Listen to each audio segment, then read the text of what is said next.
democracy in times of the coronavirus. In many countries, including the US, England, France, Spain, Italy, Israel, have shelter in place. Some have more strict, some are more strict than others. Some you're not allowed to leave the house, but you're not going to get arrested or you're not going to get fined for it. In other countries, you would. Maybe it's a matter of time until more countries would implement such measures. Therefore, it's a good question to ask: what is a democracy, or how a democracy function in terms of pandemics? So far, it looks like functioning very similar to an authoritarian countries. What's the difference between what's happening in the US and what's happening in China? I don't see much difference. Maybe the information flows more freely, yes, but freedom of movement is restrained or is extremely compromised. Without getting into the question whether it's necessary or not to do such, to take some measures. Obviously, we have major problems on our hands and it might need it. But the question still looms about what is a democracy in times such of pandemics.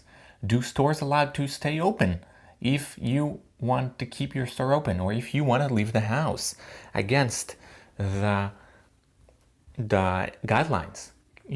Are you allowed? The answer is no, you're not allowed. In many countries, again, you can get fined, and I know stores, even in the US, you would get fined for sure if you open your store. So there is some problem, some restrictions on freedom right now. There is obviously always restrictions on, even in democracy, there is a lot of restrictions, but it makes you think about what can be done,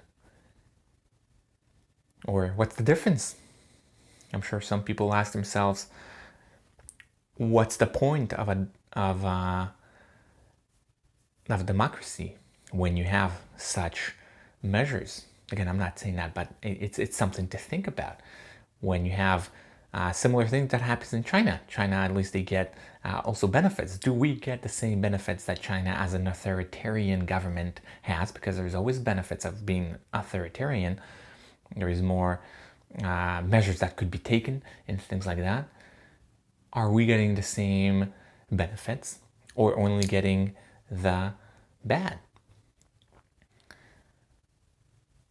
Because what happens is, when times needed, we're not having our own freedom. There is no freedom. It's fake freedom. You can call it fake freedom. We have freedom unless there is some problems. When there is problems, you have no freedom. Is it still functioning in a democracy? You call it maybe a semi-democracy. Maybe that's going to be a better word to describe the situation. Again, I'm not saying that this is not needed. I want to reiterate this point, and it's extremely important to self-isolate and all that, but I think it's something to ponder. Thank you.